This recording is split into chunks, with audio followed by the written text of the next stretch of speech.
Power to the truth. This is Margo. This is Tuesday, January 15th, 2019, and it's 4:36 p.m. Pacific Time, United States of America. And I'd like to go ahead and get right into the earthquake report because there are going to be some earthquakes falling off the map soon that I will not have gotten to cover. So, and then we'll get into comments, and we have a lot of comments from yesterday's video and lots of good discussion that I do want to go over. So, but first of all, I have USGS pulled up here, and it's showing the last 24 hours, all magnitudes, and it's showing 265 earthquakes in the viewing area or on the map worldwide. And so that's an uptick that we saw since yesterday. And it's magnitude 2.5 and higher. There have been 50. We've had some large ones. So let's go at the beginning.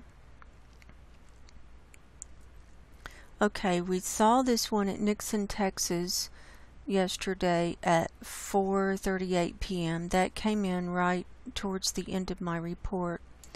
There was a 3.3 in the British Virgin Islands near Roadtown yesterday afternoon at 4:40. That was 67 kilometers deep. There was a 3.4 near the same place at 4:46 yesterday p.m. at 44 kilometers deep. So those were right together. There was one near Samlaki, Indonesia, and you can see them light up in blue over here on the map.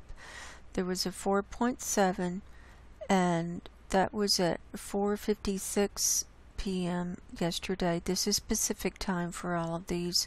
167 kilometers deep. The next, there was another 3.3 over in the British Virgin Islands at Roadtown again. This was at 4:58 p.m. yesterday. That was 106 kilometers deep. Then there was a 3.8 at the same place at 5:03 p.m. 141 kilometers deep. And then there was a 3.3 near Charlotte Amalie, U.S. Virgin Islands, in the same area at 5:19 p.m. yesterday at 101 kilometers deep. Then another one right near there, a 3.0, but it says 3.1 down here. Same place at 5:25 p.m. yesterday, 25 kilometers deep.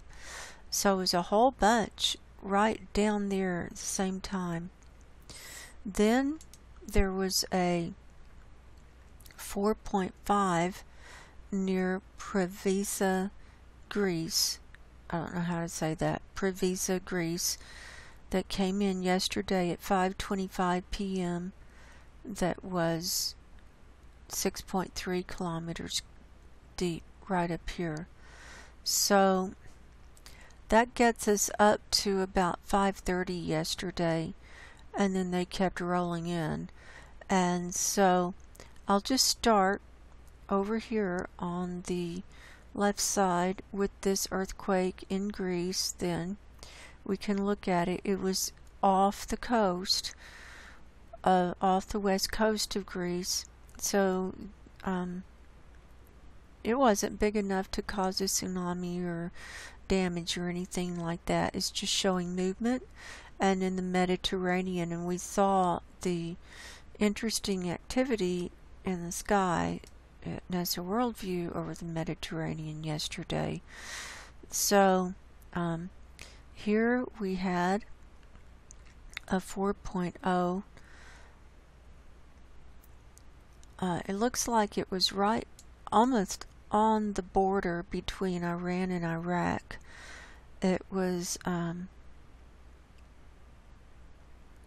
so Iran is on the right side and Iraq is on the left side. So it was actually in Iran, right next to the border there. It was a 4.0. It came in at 9:07 this morning Pacific time. It was 10 kilometers deep. I remember we saw one here yesterday too, almost in that same area. Then down here in the Arabian Sea, right on this red line, was a 4.6 magnitude, and it was in the Owen fracture zone region. This happened yesterday at 5:55 p.m. and it was 10 kilometers deep.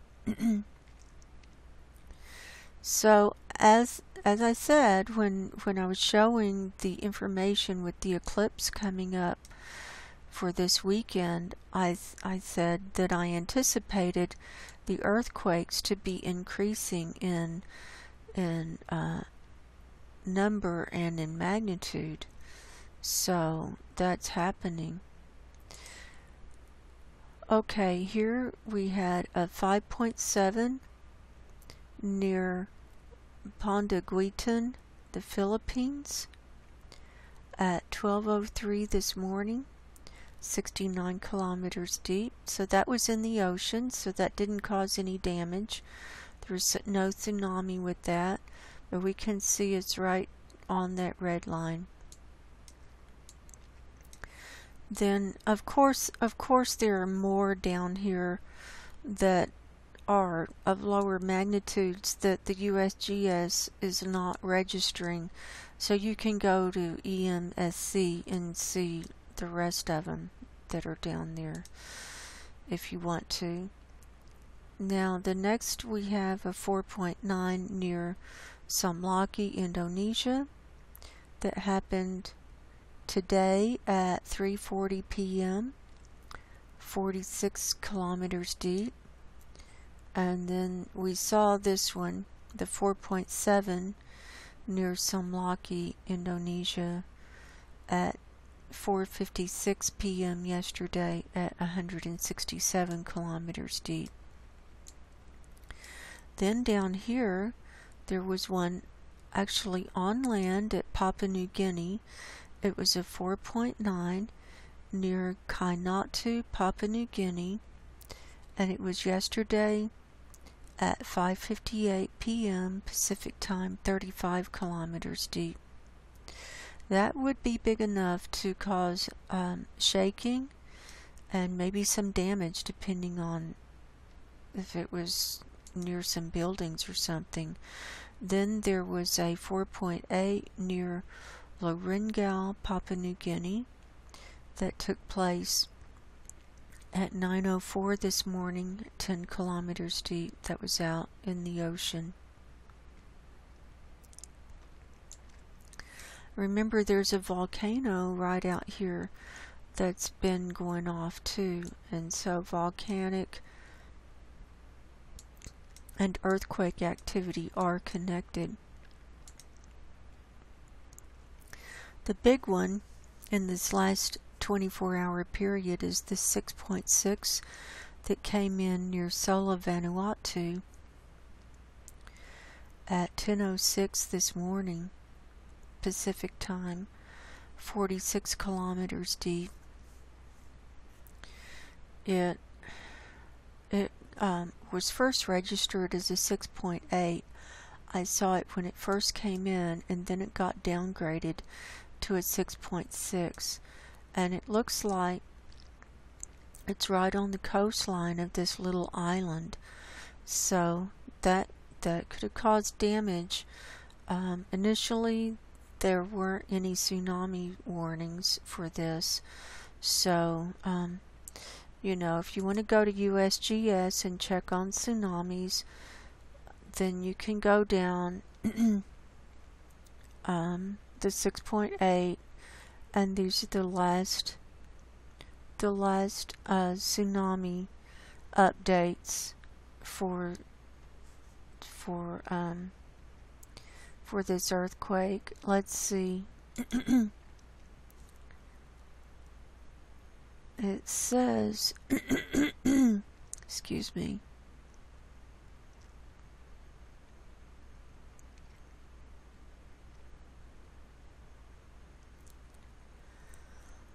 No tsunami threat from this earthquake. So then it shows you original magnitude was 6.8, and it shows you the time and the coordinates and everything. No action is required. So there's that. Now let's go back. But there was probably damage from that. Tsunami is not the only thing that can happen with these, as you know. And there was a 4.7 near Tadine, New Caledonia, that happened yesterday at 9:53 p.m. It was 10 kilometers deep, right on that red line. And we can see that 6.6 at Vanuatu was right on the red line too. Now let's go up to this one off the coast of Japan. This was a 4.7 off the east coast of Japan, right next to this Pacific plate line. It came in today at 3:27 this morning. It was 31 kilometers deep. Then over here in South America, we had quite a bit of activity. There was this 5.2 that came in off the coast of Peru near Puerto Santa, Peru. It was a 5.2. It came in today at 12:24 this afternoon, Pacific time, 58 kilometers deep. Now that would cause some shaking, but probably no damage since it was in the ocean. Then Venezuela had activity. There were two right here on this red line. There was a 4.9 near El Pilar, Venezuela, that happened yesterday at 8:59 p.m. or 9 p.m. Pacific time, 10 kilometers deep. And then a 4.5 magnitude that came in at 10:25 p.m. So about 2 hours later, 10 kilometers deep in the same area on land. That would be enough to cause damage, like I said, if it was in a populated area. Then down here in Central America, we've had a 5.3 off the coast of Mazachapa, Nicaragua. This happened yesterday at 7:41 p.m., 36 kilometers deep. And there was a 4.5 off the coast of Iquilillo, Nicaragua at 7:10 p.m. yesterday, 70 kilometers deep, all near that red plate line. Then there was another one off the coast of Mexico, off the coast of Santa Maria Zadani, Mexico. This came in this morning at 4:48 a.m. and it was 25 kilometers deep. So all of these being in the ocean like this didn't cause any damage, but it's definitely showing movement. this one is, I thought that was on land. I guess not. This one came in just a little while ago, this afternoon. It was a 4.7 off the coast of Ocean City, Maryland. It came in at 3:30 p.m. Pacific time. That would be 6:30 p.m. Eastern time, and it was 10 kilometers deep. No, that's right. That's where I saw it. Now, this is interesting because this is exactly in the region where I had the dream where I saw the waves of black methane coming up out of a crack in the ocean, out of a, I guess it was a crack in the seafloor that was long and coming up. And I've done research, and there are methane deposits in the seafloor. There are methane hydrates that are frozen right now, but with the oceans warming, there are gas flares coming up from these out of these hydrates. So that's an area that we should be concerned with. Now let's go to, and we just had this 4.6 come in at the Dominican Republic just now. Well, you know, sometimes they post these later than the time they actually come in. So, you know, I might miss something because it's not posted, it's not shown up yet. But they put it, and then they put it on the map, and then in the list, and so you kind of have to be watching the list too. So in the last 24 hours, in the Dominican Republic area, there have been 15 earthquakes that were magnitude 2.5 and higher, and I called off a lot of them. Most were in the threes. They were good size, like 3.8, 3.3, 3.0, 3.2, 3.4, 3.2, 3.4, 3.4, 3.3, and then this 4.6. So we're seeing them increase in magnitude. Now let's go to all magnitudes over here.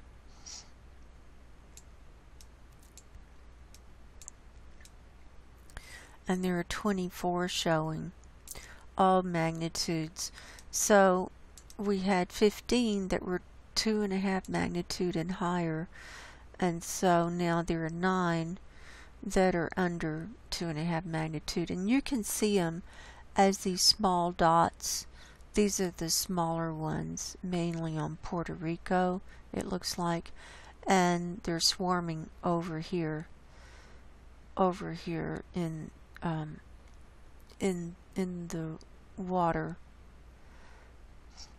In the water there above the British Virgin Islands, right there. Looks like a swarm to me. So there's that. Now let's go to Hawaii.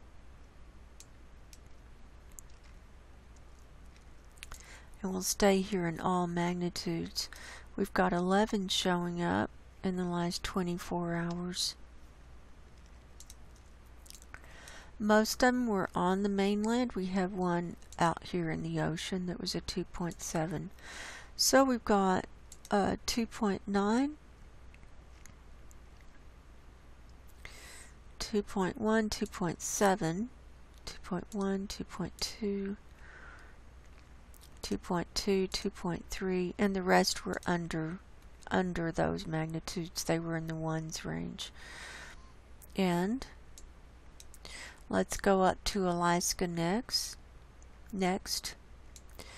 And let's get this one in the Aleutian Islands. There was a 2.6 near Tanaga volcano that came in today at 1:11 this morning, 43 kilometers deep.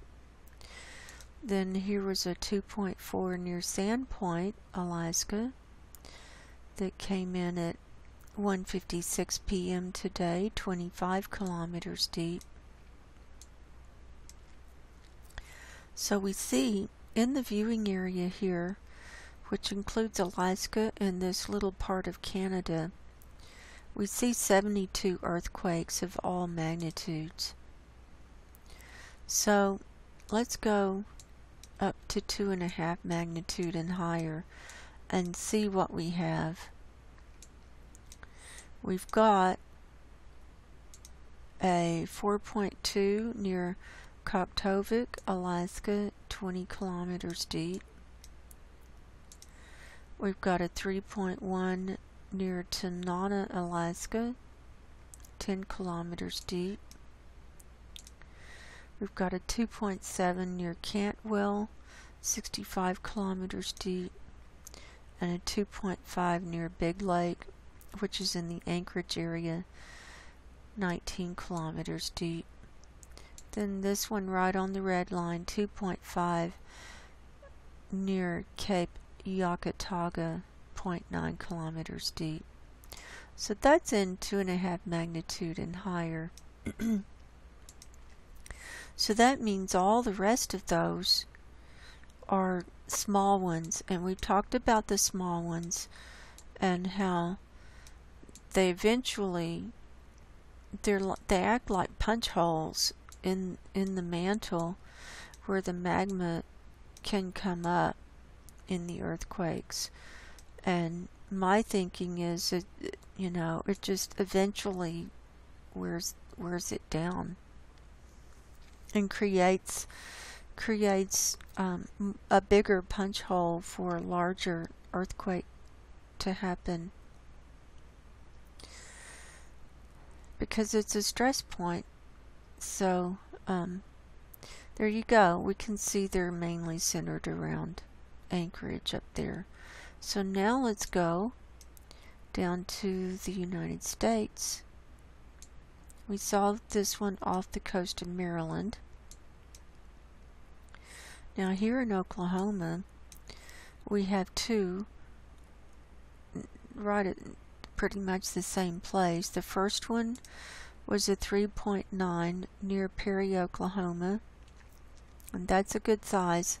And I saw that come in as like a 4.1, and then it got downgraded.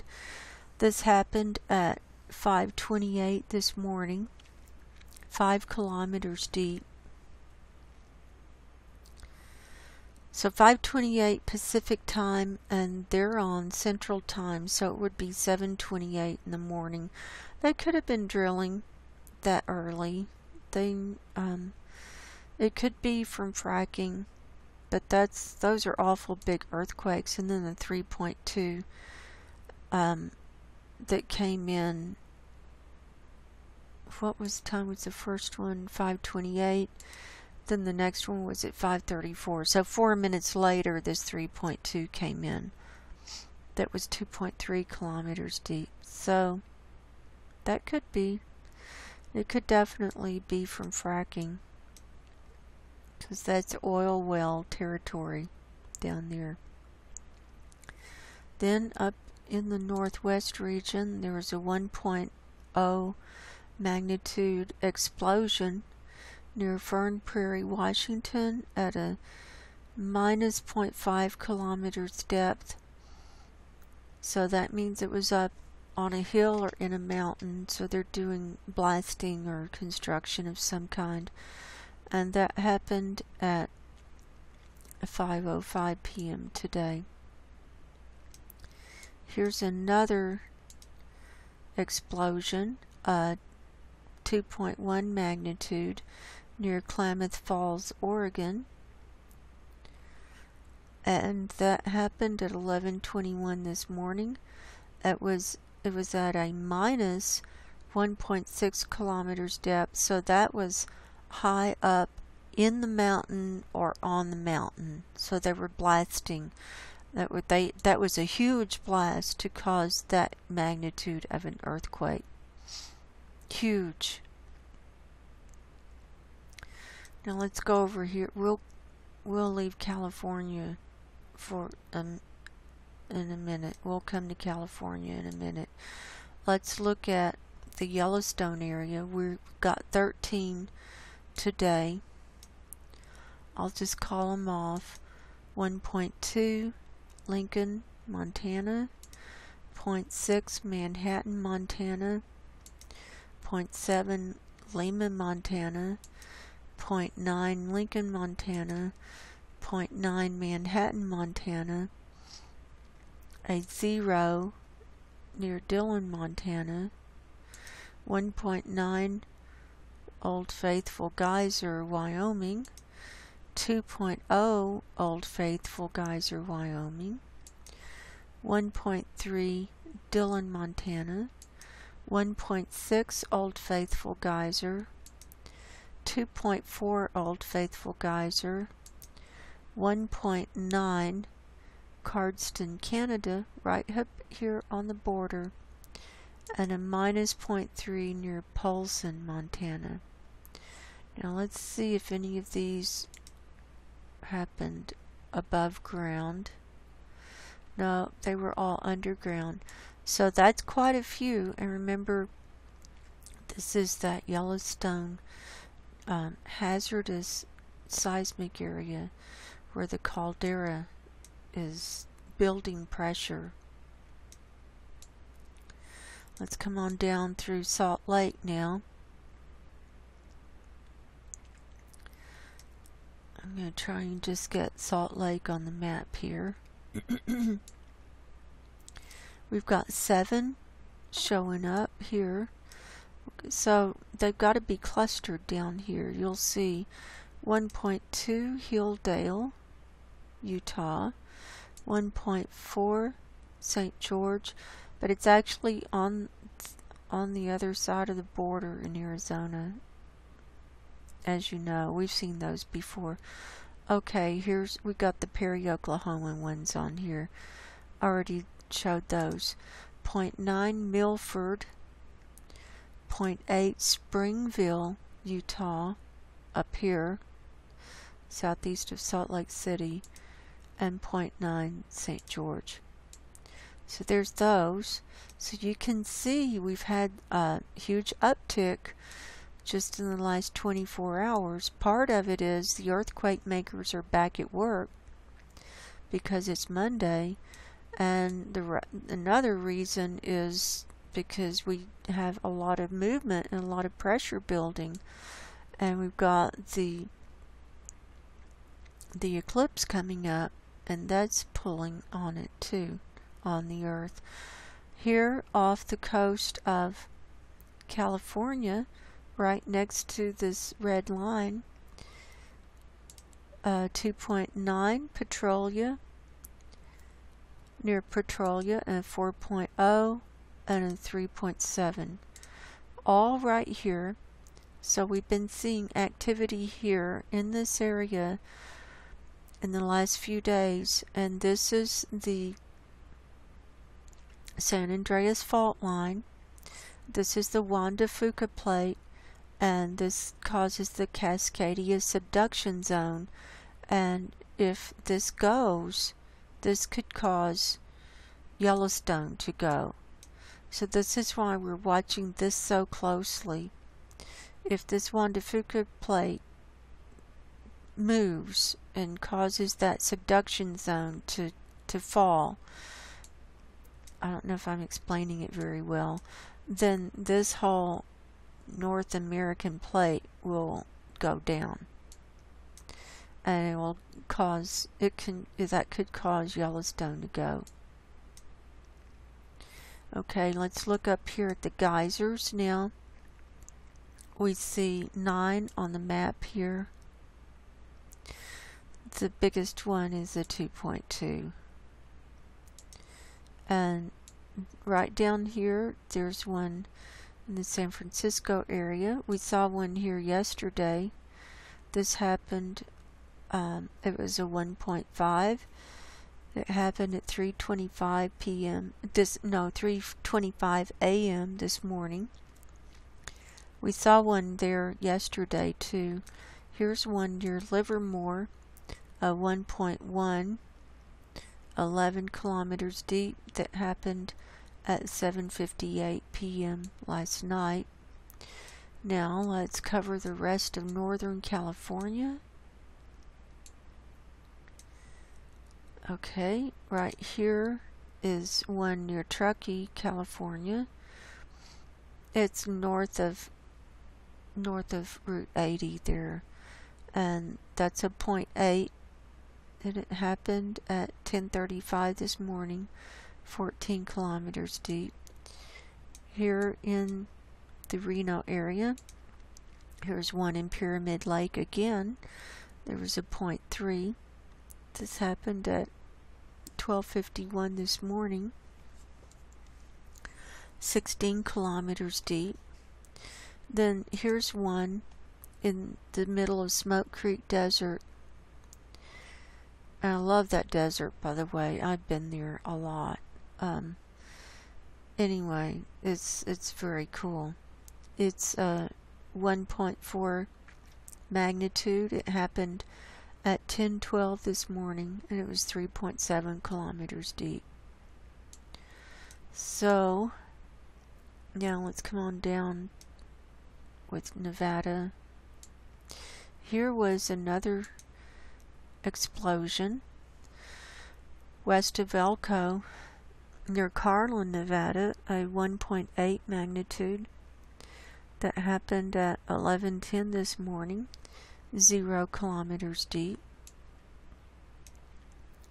Here's another explosion, magnitude 1.5 near Gabbs.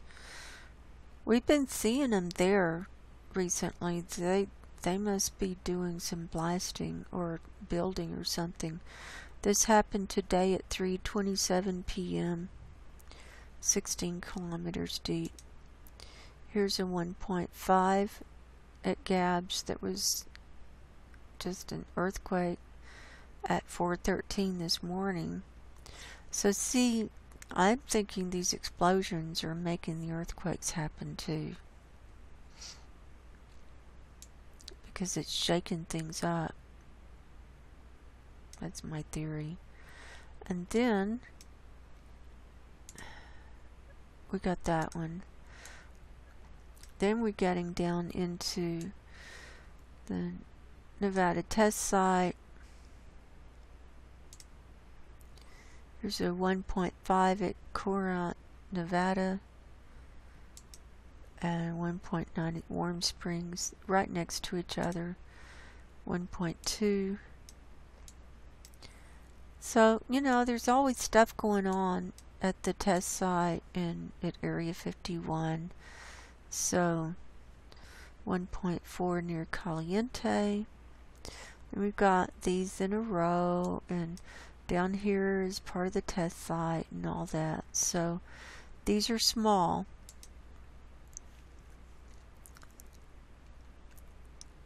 Here's an explosion, a 2.2. down here in California,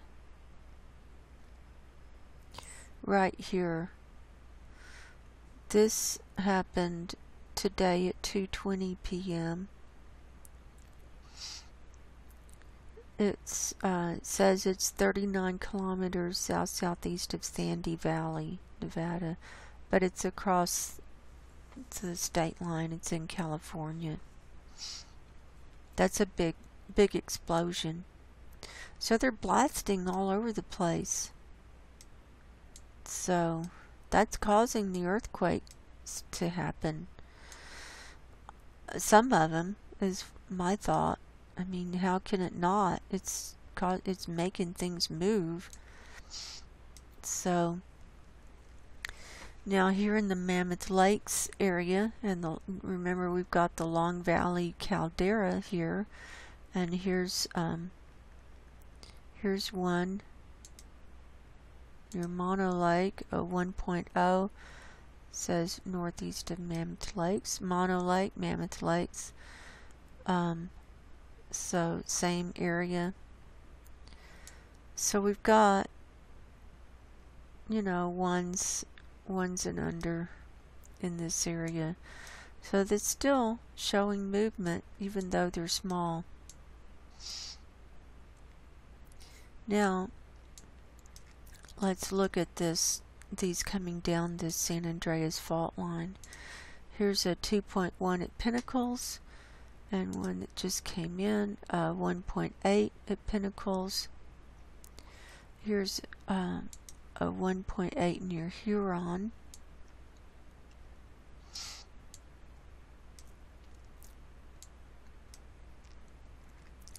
Here's one north of Santa Barbara, 1.8 near Santa Ynez.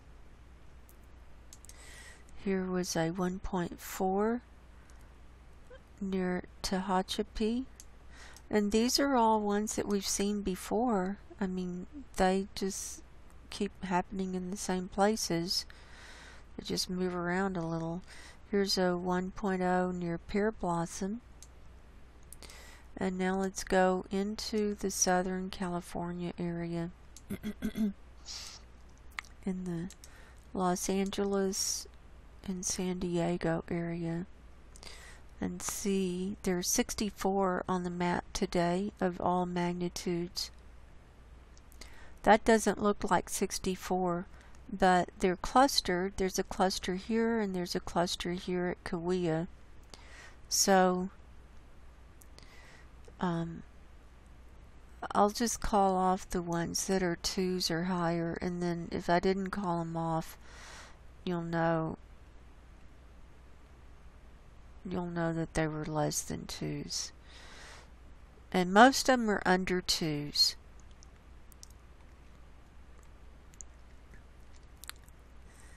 Here is a 2.0 near Imperial and a 2.8 near Imperial. These are down here where we saw that cluster. 1.0 Imperial, 2.0 Imperial,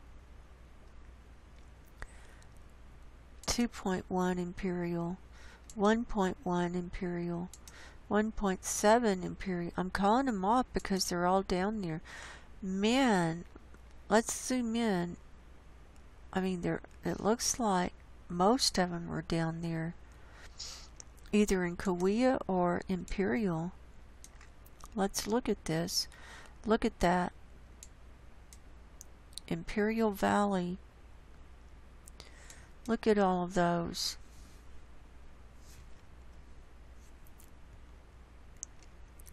Just south of Keystone Road. You got 24 there. 2s and 1s ranges. That's a lot of earthquakes. We've seen a few down there before, but not like this.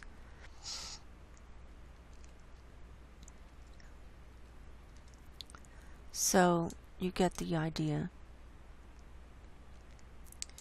So there's definitely an uptick. Uh-oh, just had another one down here. Did I see that one? Yeah, the 4.5.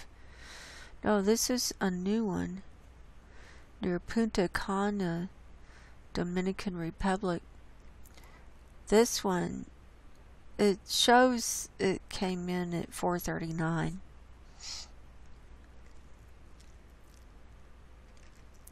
It just now came on the map though.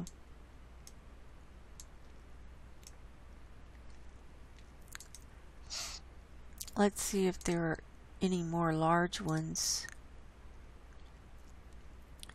that have come in for us to look at.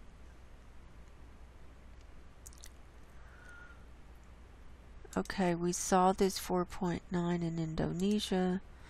We saw the Ocean City, Maryland one. I think that's it for now. And we can come back and see at the end of the show today. See, that took almost 40 minutes just to do the earthquake report.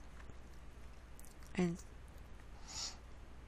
I think I'm going to stop the earthquake report for here and do a separate report for comments.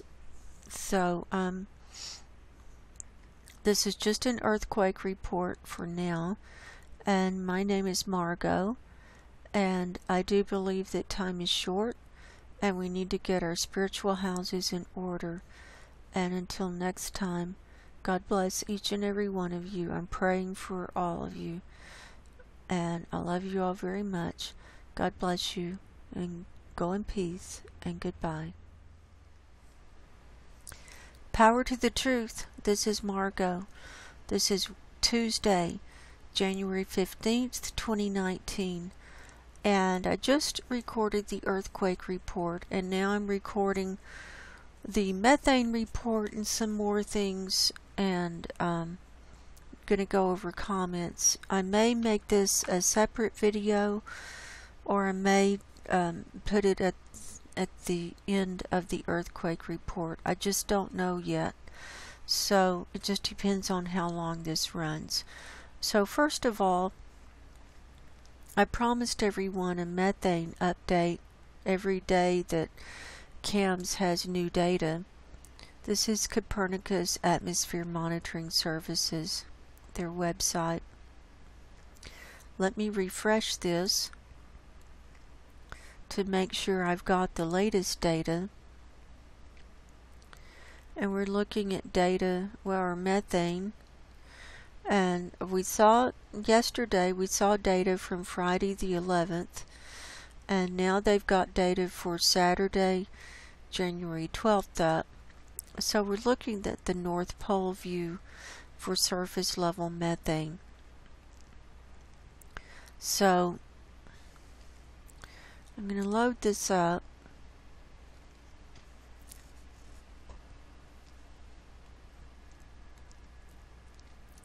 And you can see that there's high methane here over China and this area again, and northern India, and we had a whole discussion on that. And also there's a wave of methane being released, and it's coming up first out of Russia, northern Russia, and then in the Arctic here. Here's Novaya Zemlya, but there's a black spot right here where it's really coming up, and then it's red up here too, and there's red up here. So we have 1 day's worth of data, and then it goes into the forecast period. But I wanted you to see this and kind of get an idea. It's slow on loading because I have a lot of browser windows open, but let's go to the Arctic view and we can get a close-up. I wanted to show everyone a close-up of this Arctic region and how it's reminiscent of what we saw happening at the end of November and first part of December, where we saw waves of methane coming up from Russia and coming up from the surface through the Arctic, the sea there, and even moving waves, just moving up, and it looks like a repeat to me, and frankly it looks like a methane event, but no one's talking about it. So now this is the new color ledger too that they put up on December 11th. So you can see like these patches of the really dark coming up here to the east of Novaya Zemlya and on the ground here, and as it loads you'll see it just being released in waves.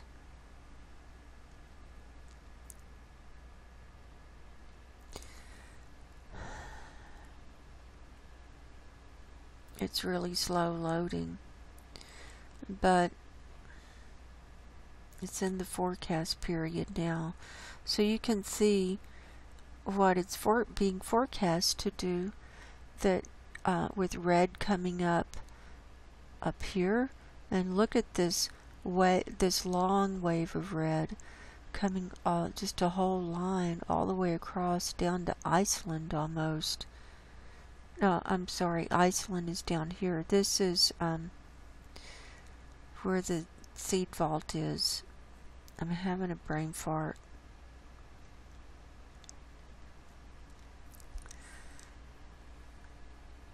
So it's not wanting to load because I've got too many browser windows open. But sometimes, you know, when people go to CAMS, they don't see this 10,000 parts per billion high reading. Sometimes they'll see 2320, a ledger that says 2320 is the highest. And that sometimes that shows up. It depends on what page you enter on. If you refresh the methane page, it'll that 10,000 ledger will come up. That's just taking too long to load, but you get the idea. Let's go back to the beginning and I'll show you.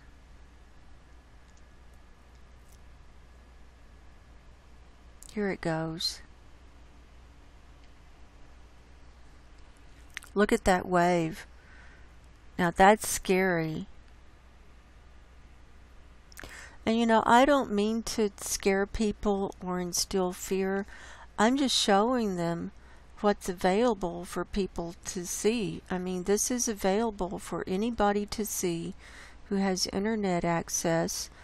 You know, I don't have any secret passwords or anything, and I share the links to all these websites, so you can go and look for yourself and see what's going on, because, you know, they're not telling us. They're really not telling us what's going on. Let's let that load, and I'm going to show the area that we're talking about where the sea ice is not coming back, where it's just obviously vacant, is in this eastern Arctic Sea. Here's Novaya Zemlya, and here's Norway and Sweden. Hold on, I've got a phone call. Okay, I'm back. So we can see that this whole eastern side of the Arctic Sea is void of ice. From this southern part of Novaya Zemlya down. Oh, this is Svalbard. That was the place I was trying to think of. And then the ice it's ice free around Svalbard, and then Iceland is ice free, and so this whole area, you know, is lacking ice, and so that's what we're seeing as this area. Okay, so now if you get your bearings, here's Svalbard, here's this area that's ice free all around, coming up, and so there's a little bit of ice to the right of Novaya Zemlya when you're looking at it this way, but it's, you know, that methane is just coming up through whatever ice is there, because it's not very thick ice. And we can also see it's coming up through the ice where it's frozen, here at the North Pole, and coming out from the East Siberia ice shelf. So, you know, we're not out of the woods. I mean, this is some serious stuff. Definitely serious stuff. Now look at this wave. This is so reminiscent of what happened at the end of November and first part of December, with the waves just coming up and moving. So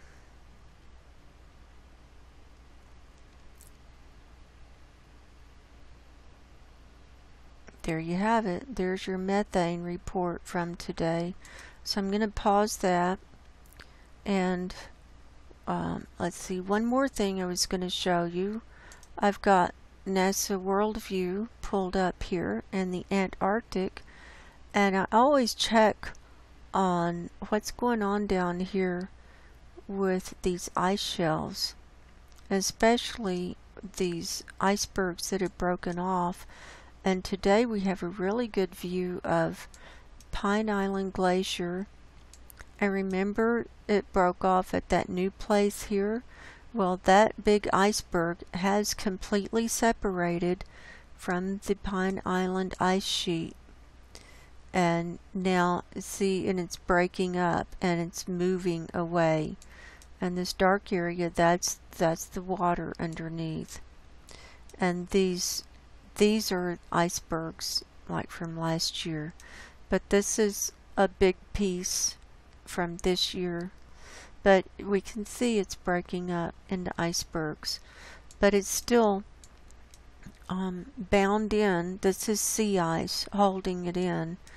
So, but it's breaking up. The sea ice is definitely breaking up. And it's still daylight down there. Now, I also want to show you this A68 iceberg that has broken off from the Larsen C ice shelf. Remember, we talked about that? And we can see the outline of the iceberg. You can see it here, even though it's a little cloudy. This is a pretty good view compared to what we've had in the past. And remember, the last time we saw this nose of this tip of the iceberg was up here at about 11 to 12 o'clock, but it's moved around to 10 o'clock now. So it's swinging around. It's not moving out to sea yet, but it's pivoting. It's still in its pivoting movement. So, and this is just broken up sea ice. So there's that. And then, of course, I looked around and look what we see here. Look at these waves in the clouds, and you know what I'm going to say if you've been watching my channel, and if you saw my videos about HAARP and about what they're doing with weather modification. This is typical. These waves in the clouds like this, in these patterns like this, is typical of the beaming that's happening through the heating of the atmosphere through HAARP-like devices. It may not be HAARP, it may be something a lot more sophisticated, but they're doing it all over the planet. And so there's that. So I'm going to leave that now, and we'll leave that up as a background. And now we're going to go over to comments. We had some really good discussion this time, and we talked about carbon dioxide, and we talked about methane. One of the questions this was where we were talking about carbon dioxide. There was a recent tweet from this carbon dioxide place on Twitter, and they were showing the Mauna Loa Institute, where they measure the carbon dioxide as being a recent reading of 413 parts per million. I think that was on January 12th, and so I was covering that. And so I'm going to cover the carbon dioxide comments first, then we'll go into some of the other comments. The first one regarding carbon dioxide, Christopher Insminger says, Margo, it's better to have the adjusted CO2 equivalent. We're at 500 ppm just about. And I wasn't familiar with that term. I'd heard of it, but I didn't remember it. And I said, Christopher, I'm not sure what you're referring to or where to find the adjusted CO2 equivalent. And then one of my subscribers Phosphorus 72 says, Margo's Healing Corner, a carbon dioxide equivalent, or CO2 equivalent, abbreviated as CO2-EQ, is a metric measure used to compare the emissions from various greenhouse gases on the basis of their global warming potential, or GWP, by converting amounts of other gases to the equivalent amount of carbon dioxide with the same global warming potential. And then he gives this link talking about that. And I said, thanks Phosphorus 72, good info. And he says, no problem, Margo. Thanks for keeping up with your persistent and comprehensive reporting. Before we go to those other comments, I'll just show you this link. This is from the EPA from the US, and this is talking about greenhouse gas equivalencies and how to calculate it, and this and that, and all the different things you have to take into consideration. So there's that link if people want to click on that. And then Seymour Rocks 97, which is Robin Westenra, says, I just checked your figure with Guy McPherson. You are not only right but possibly conservative. Here is what he said, quote, methane is at least 100 times greater than CO2. CO2 is greater than 400. Methane is equivalent to greater than 200. So we are conservatively at greater than 600 parts per million equivalent CO2. And I said, wow, thanks, Robin. So there you have it. And I don't know how to calculate it. I mean, it takes someone who's more studied than I am to calculate it, but you know, we're up there.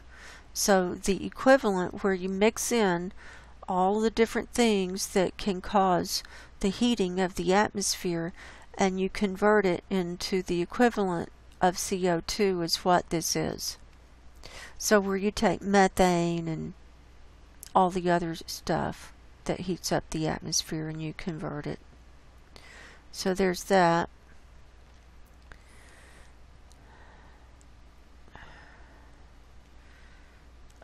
Then the next carbon dioxide comment is from Hugh Jazzoli.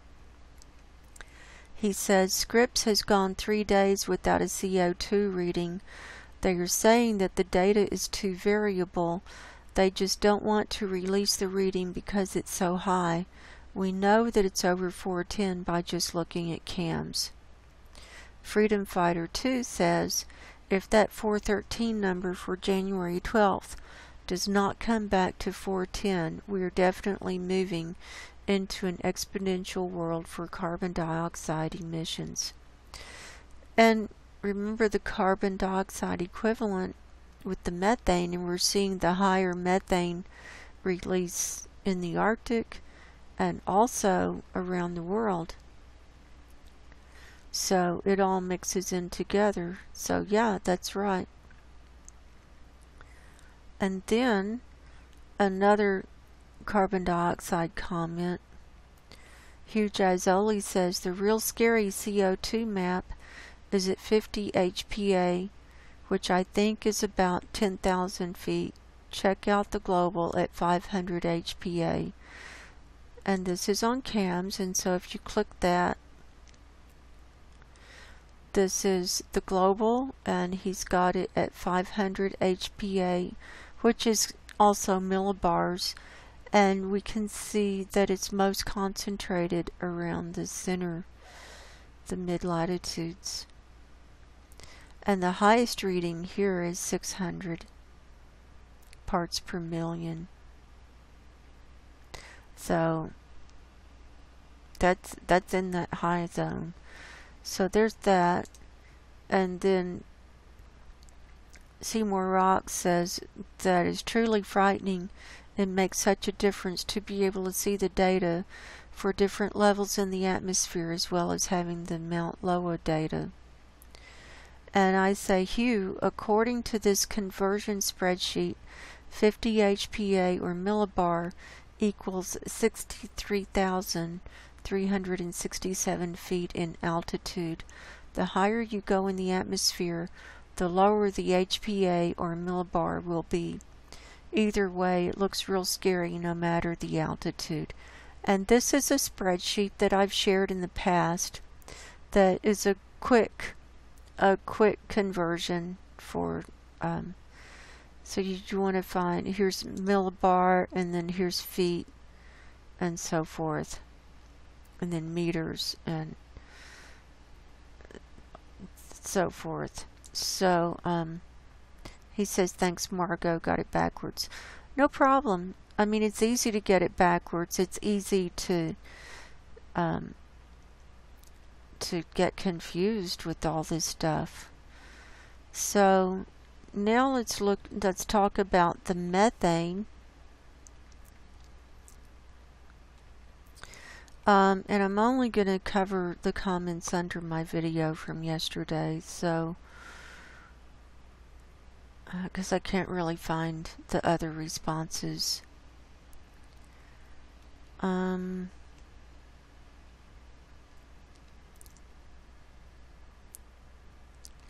Okay, this was from Robert Hayes, and he was the one that sparked the discussion on methane, because he was wondering, he had been the one wondering why it was so high coming up out of China and India. And he goes, thanks Margo, that's not a longer explanation than I'd wanted, but I do appreciate that PDF about CMM too.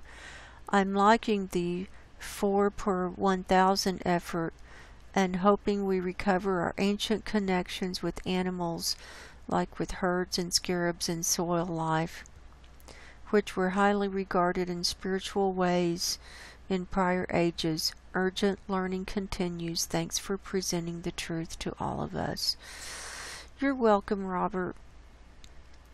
And thank you for being here. And, you know, we're all in this classroom together trying to learn and trying to figure out what's going on. And we're smart, and we can do research, and we can figure a lot of this stuff out and see for ourselves. And then Jaybird says, you're the first person to mention human feces and its production of methane. Just think of the millions upon millions of sewer vent pipes sticking out of every structure and home all around the world.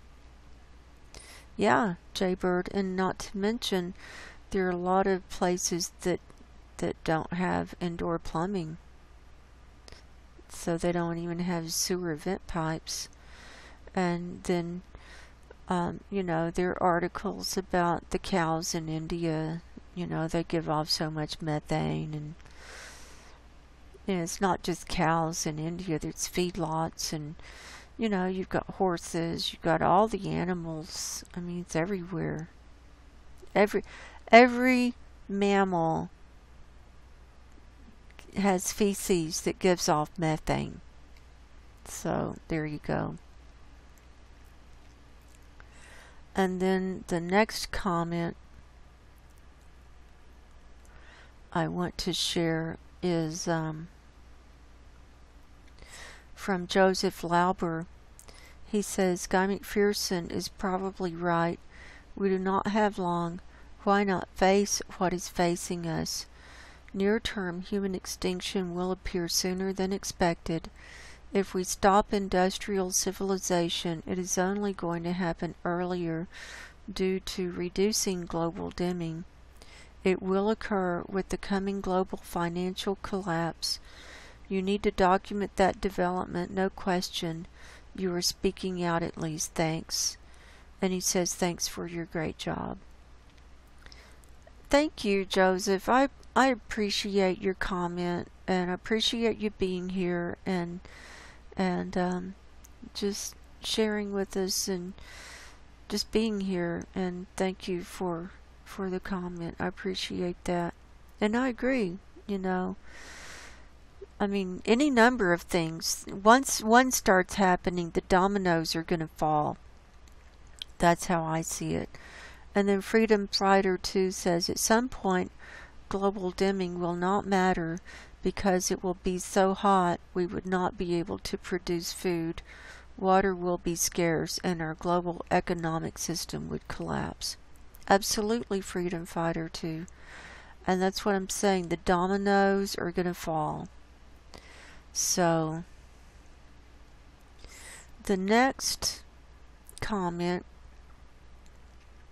I want to cover is from C. Rutledge, who says, the National Earthquake Information Center records an average of 20,000 earthquakes per year. Do you think quakes are occurring more frequently now? Well, C. Rutledge, I'm not the one to ask on that because I don't normally study earthquakes.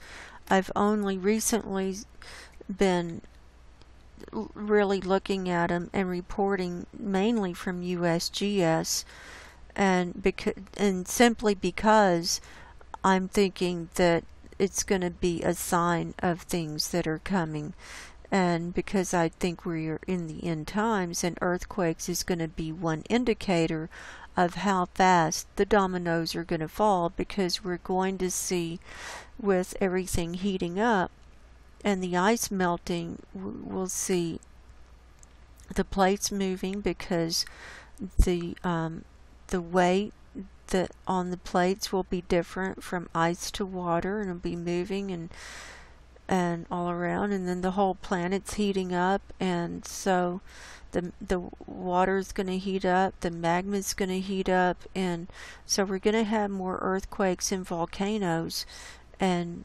displacement of land masses and all those kinds of things. So in those terms, I anticipate that the earthquakes to be picking up. But since you asked, and you know, that's something that anyone could look up and could research for themselves, and I do encourage people to do that. And so there are lots of websites out there that do talk about the uptick of the earthquakes, especially in the last few years. But one website in particular is Your Own World USA, and it's run by Marshall Masters, who has been researching the signs. Now he believes in Planet X, which I do too. And so for those of you who are not willing to take that belief reality cap off long enough to let me explain and talk about the signs and everything, you know, this just might not be for you. But I produce evidence from lots of different sources, and I don't think just one thing can be causing everything. Anyway, he has done lots and lots of research talking about the different signs, and the reason he's been researching earthquakes is that as Planet X comes in, it's going to be pulling on the magnetic fields of the Earth and pulling on it and causing earthquakes to happen, and that's one of the signs of the approach of the Planet X system. And so in his December report,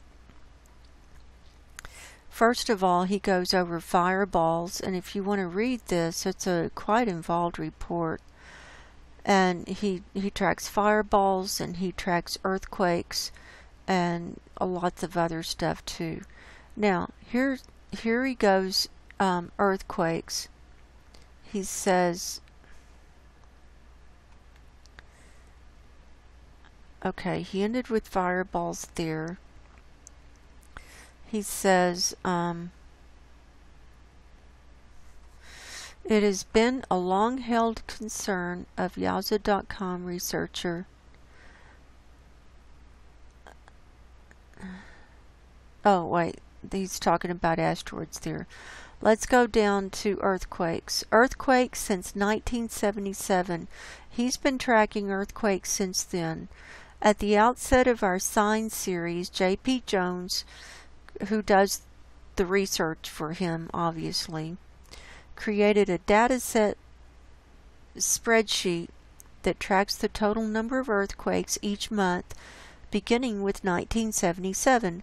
The updated spreadsheet below has been updated with the December 2018 results. And he says, I'm just going to read underneath and then I'm going to show you this chart. And if you doubt it, you can do your own research, but I trust his research because he's been doing this for a very long time. He says the total number of earthquakes of all magnitudes for 2018 is 160,281. So, see Rutledge, that is way higher than 20,000. As compared with 160,281 for 1997, this represents an overall increase from 1997 to 2018 of over 973%. However, when we shorten the subset from 1997 to 2018 to 2015 to 2018, the trend is somewhat misleading. I think he got one of those figures. He meant to say in 1997, the total earthquakes in 1997 was 16,469. So I think he meant to say from 1997 to 2018, it increased from 16,469 to 160,281. So he has this spreadsheet by month. Here's your months and how many happen in each month, and by year, and then the totals down here. And so you can see, this is really interesting. You can see which month was most active. For instance, according to this chart, it looks like April was the most active. The total earthquakes for April have been, since 1997 to 2018, have been 47,356. And so I'll leave the link for this and you can look for yourself. So, I don't know what the geological survey that you were talking about, what data they're looking at, if they're looking at all magnitudes or just 2.5 and higher, or if they're looking just from the U.S. or I know that USGS does not pick up a lot of the earthquakes around the world. They don't report on those. And so, I don't know what they're talking about. But another thing, but let's look at this chart because he's been tracking this. This is what he does. So here's the total number of earthquakes for 2018. For 2017 was 115,679, and so on and so forth. Back in 2012, they documented 19,403. 2011 was 22,000, and so forth. So there started to be an uptick. It looks like about 2002, where it started at 24,000 and going up. But in the last 1, 2, 3, 4, 5 years, they've been over 100,000. And then last year it was 160,000, more than that. So there's that. And then he's got charts and graphs, and I'm telling you, see, look at this chart here.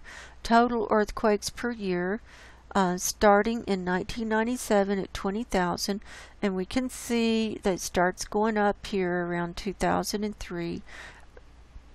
Then it levels off, then it goes down for 2009, then it goes up, and then in 2012 it's a big, look at that, big increase, and then it's just been going up since then.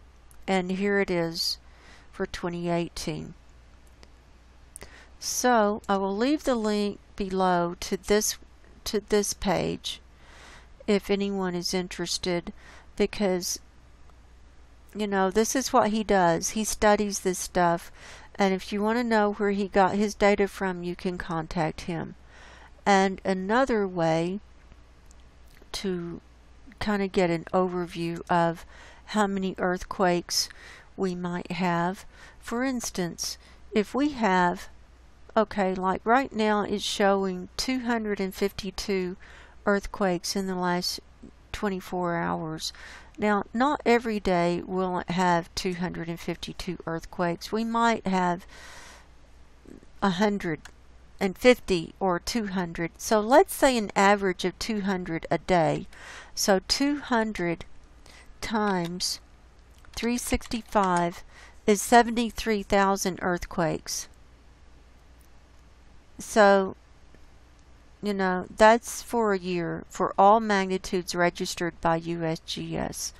So I don't know where you got your figure from, but I would say we're way over 20,000 a year. So there's that.